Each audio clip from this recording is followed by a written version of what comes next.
What's going on, squad? It's your man Unspoken Reviews back again with another video, and today we're going to be talking about another episode of Batman the Caped Crusader, episode 7, Moving Target. All right, guys, so one thing I will say about this episode before I go in on the review is it really felt much more like a filler episode. I felt like the previous two episodes were pretty decent for what they were, but this episode kind of felt like filler, right? It kind of felt like an episode on a CW with Arrow where you kind of have like that villain of the week situation going on, and you have these two episodes that are pretty much focused on the main villain or the main plot, and then you have the one episode with the one villain who just comes in for the week, does something, and then you go on to the next thing. It kind of felt like it was like that, and it's not like it exactly took it away from me. I kind of like the villain that we got in this episode.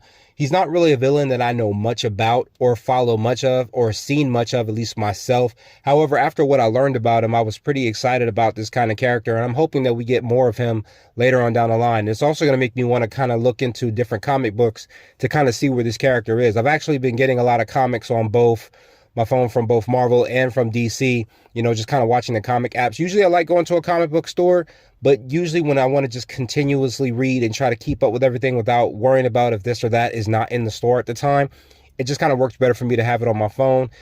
It's kind of something that I really like, especially when I need to sit down and pass the time at a store or something, or if I'm just waiting for something and I just need to sit in my car, I can always scroll through both apps and check out some comic books. Right now, I've been reading some of the new Blade comics, as well as some things with Iron Fist, as well as Shang-Chi. I'm also reading on DC side some stuff with Robin and some stuff with Blue Beetle. So if you guys ever get a chance to do that, it's something that I really like to do. It just really kind of helps me learn more about my comic book characters, and I really love it.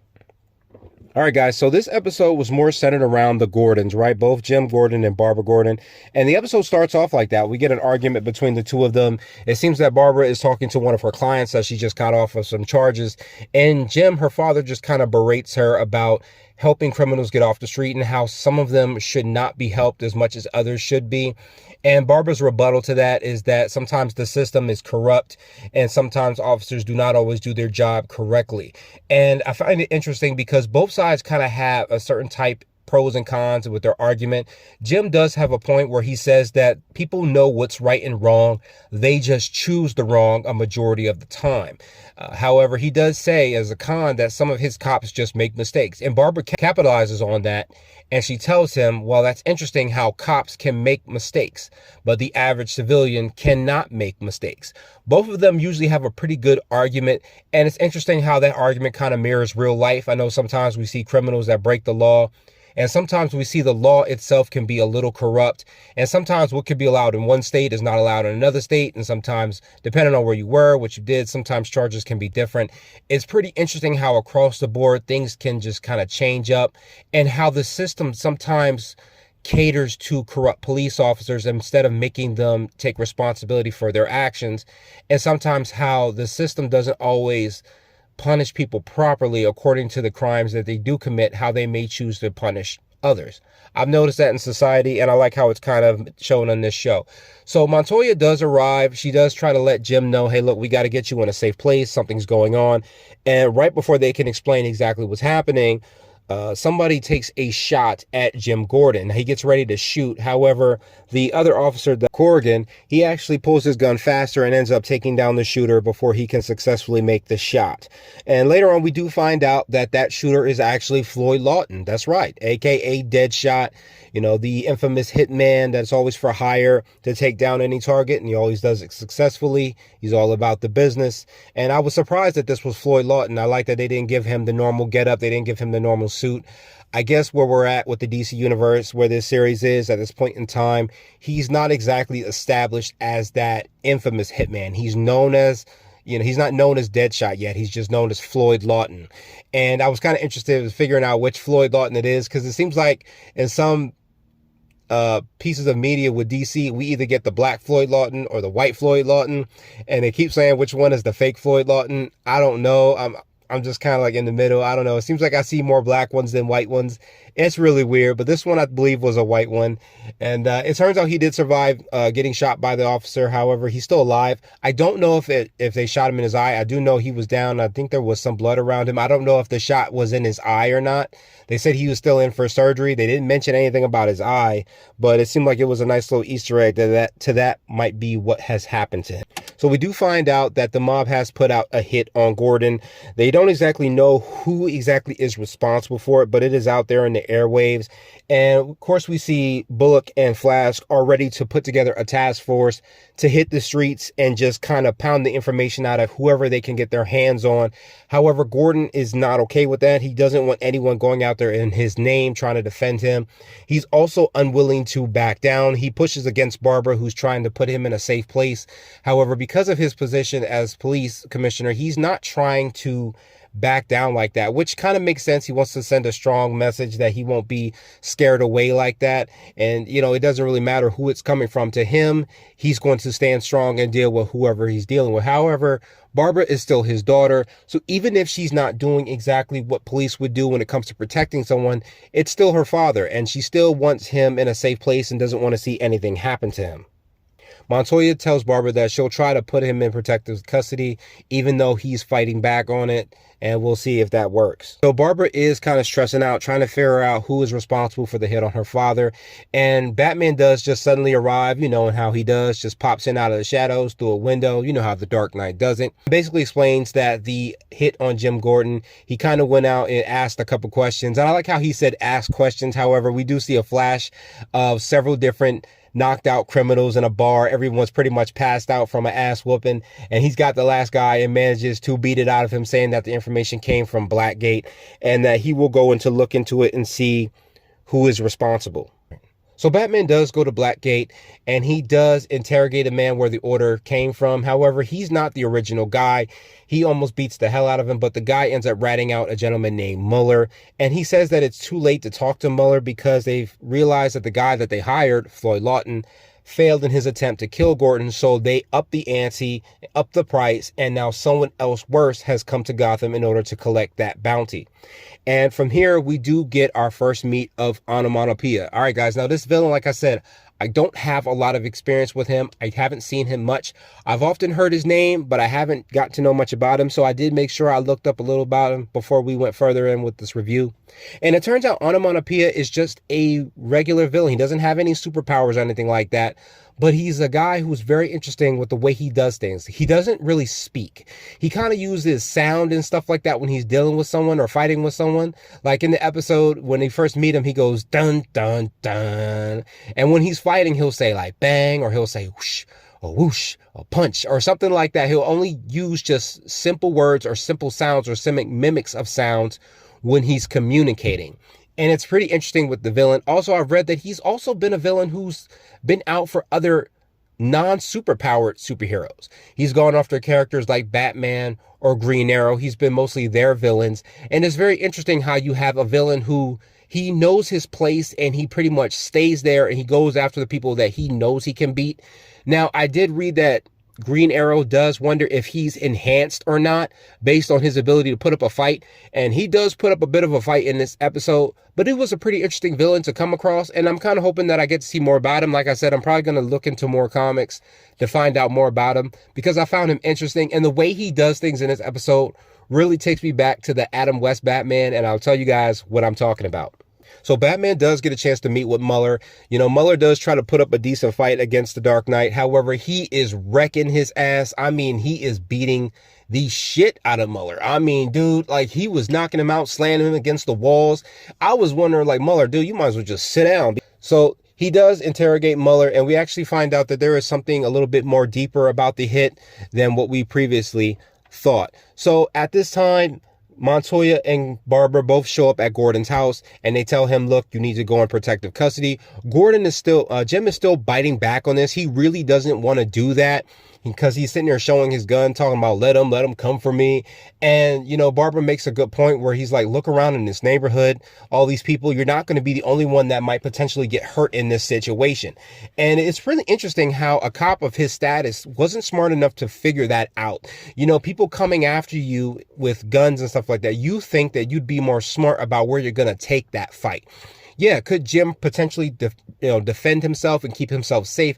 Hell yeah, pretty sure this is Jim Gordon we're talking about. However, when it comes to living in a neighborhood where you have kids playing around, elderly people living, and, you know, there's no way they can defend themselves properly, and they get hurt, those lives will be on his conscience, and that's not something that he wants. So he does relent and he decides to go with them. They're in an unmarked car heading to a secure location. However, a police car does come up behind them. Nobody says that they alarmed anyone about the situation. They decided to keep this quiet because they didn't know if they trusted anyone in the police station. And the police car starts shooting at them, and it turns out these are some of the hit guys that are after them, more than likely Onomatopoeia's guys. And they try to get a good shot at them. They end up hurting their driver. Barbara does take over, and they do manage to steer them off the road. So after all the shooting, their car does sustain some damage, and they have to pull over because the one gentleman is hurt. They've got to find a safe place and get him to an ambulance. It's also very interesting that as they're talking about what they need to do for a safe space, we're still getting that bit of an argument between both Jim and Barbara about crimes and punishment, about, you know, police officers versus civilians. And it's very interesting that as these two were pretty much in a fight for their life, they're still arguing about what's right and wrong with our justice system. I'm like, you know, you guys should shelf that conversation for another time. So Onomatopoeia and his guys do find out where the car shooting did happen. They do find the oil drip from the vehicle. And it's very interesting because Onomatopoeia is like drip, drip. And it's it's very interesting because he's looking at the pattern that it leaves on the ground, and they are able to track them to a Enterprises housing development that's being worked on in the neighborhood. At the same time, Batman does hear on a police scanner about the shooting in the police car and that no one should be in that area because they have no officers. So Batman eventually does know. I do like that we get this little conversation between Renee and Barbara talking about how bad Gotham is versus how some parts are better than other areas. It's something that I have noticed in the Penguin show at the same time. And I'm glad that this is something that's being highlighted in the Batman universe. It's something that's obviously kind of overlooked a little bit, but just the differences between lifestyles between one set of people and another. We also find out that Barbara did not grow up in Gotham. She grew up in a better area that was safer across the river. However, they used to hear everything just fine about what happened to the city, but they were in a safe place versus Montoya that was in the heat and the thick of Gotham ever since she was younger. So it's very interesting how Barbara is still trying to put up that fight that not everybody deserves the same type of heat that others do. However, she does kind of hear what Montoya is saying about how the city has created this corrupt sense of living that some people don't always get a chance to live the way they feel they should. Onomatopoeia does show up with his people. They end up shooting up the house that they're in, which is kind of like very much a standard arrangement that I guess houses do. I guess when you go in a housing development, there's one house that's already built that most houses are built to follow a little bit, kind of to mirror them just a little bit. As they're hiding there, Onomatopoeia and his boys do show up. They start shooting up the house. You know, they do put up a decent fight. Barbara and Corrigan are put up a decent fight where they're at, whereas Jim and Montoya are putting up a decent fight where they're at. However, Batman does show up and he starts slowly putting down the guys. I do like how they did like the flashes in the background where you can see the shadows of him doing what he's doing. However, he does go up against Onomatopoeia, and Onomatopoeia is putting up a good fight. And this is the part where I told you guys about the Adam West Batman a little bit.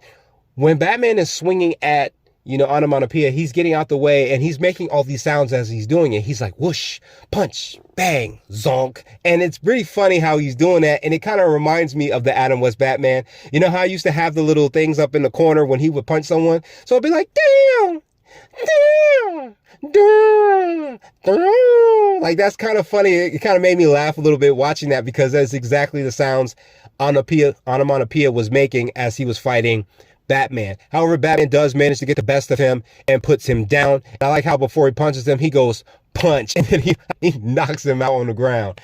We do find out, however, from Batman, when he spoke to Muller, we do find out that Jim was not the target. It turns out the target was actually Barbara. And it turns out that Corrigan is the guy trying to collect the bounty, and he gets ready to take a shot at Barbara. However, Jim does arrive at the last minute and put him down with a gunshot to the hand, and Barbara ends up knocking him out.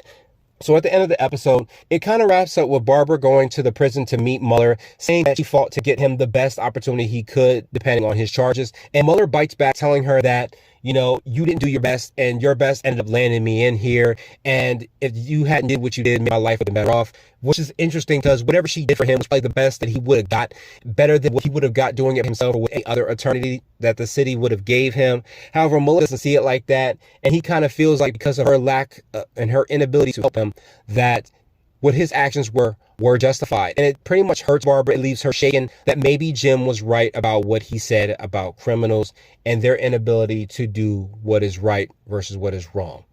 All right, guys, so that was the wrap up to the episode.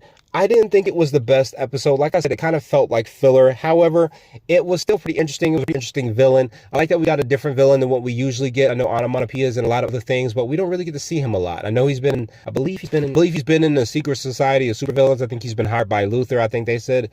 However, he's not really known now, but he was the perfect kind of villain for this perfect kind of episode, especially going up against Batman. I know we got kind of the supernatural at the end of the last episode, but this episode, I'm glad they kind of grounded it a little bit. Like I said, still not my favorite episode. I'm still going to finish the reviews. Don't worry, guys. I'm still going to be doing the pain reviews go along. I've been enjoying the hell out of that episode.